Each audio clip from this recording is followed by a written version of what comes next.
Hello दोस्तों, जय माता दी, हर हर महादेव। कैसे हैं आप लोग? उम्मीद करते हैं बहुत ही ज़्यादा अच्छे होंगे। और मैं दिव्या स्वागत करती हूं अपने चैनल पर। आज आप लोग के बीच सुनाने जा रही हूं बहुत ही प्यारा सा देवी मैया का पचरा गीत। और देवी मैया का ये गीत बहुत ही ज़्यादा पारंपरिक है, पुराने ज़माने का ये गीत है। और लेकिन नए ज़माने में नए राग नए अंदाज पर सुना रही हूँ आप लोगों के बीच। ज़रूर बताइएगा ये गीत आप लोगों को कैसा लगा, और जय माता दी का कमेंट जरूर कीजिए। आइए सुनाते हैं।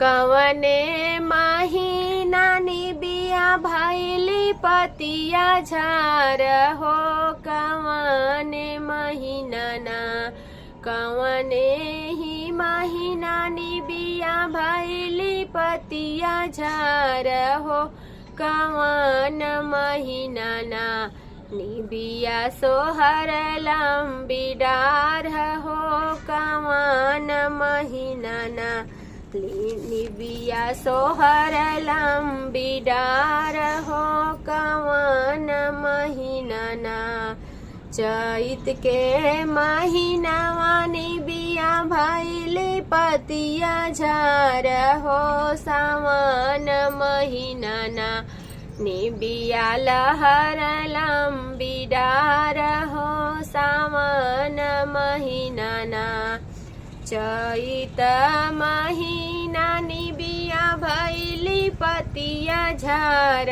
हो, सावन महीना ना, निबिया लहर लंबी डार हो, सावन महीना ना, निबिया लहर लंबी डार हो, सावन महीना ना, कवन ही महीना मैया लिहली जनमवा हो, कि कवन महीना ना, मैया पहिनली पियरिया हो, कि कवन महीना ना, मैया ओढ़ली चुनरिया हो, कि कवन महीना ना, मैया ओढ़ली चुनरिया हो, कि कवन महीना ना, चैत के महीना मैया लिहली जनमवा हो, कि नवमी दिनवा ना,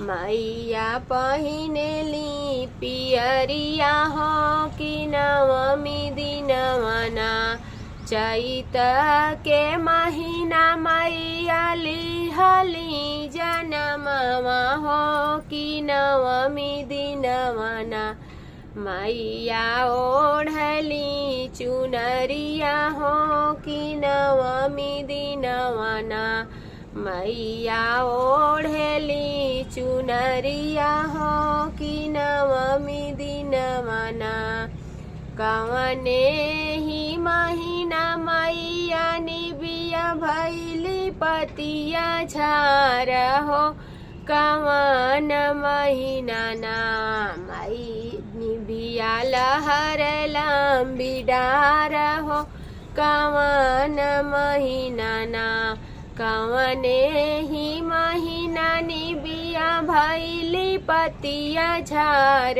हो, कवन महीना ना, निबिया सोहर लंबी डार हो, कवन महीना ना, निबिया सोहर लंबी डार हो, कवन महीना ना। जय माता दी दोस्तों, अगर ये मेरा गीत आप लोग को पसंद आता है तो आप लोग पूरा गीत सुनिएगा और मेरे चैनल को सपोर्ट करना मत भूलिएगा। और जय माता दी। आप लोग, ये गीत बहुत ही ज़्यादा पुराना है लेकिन बहुत ही ज़्यादा अच्छा है। पूरा गीत को सुनिएगा। आप लोगों से हाथ जोड़ के रिक्वेस्ट है। धन्यवाद आप सभी लोगों को।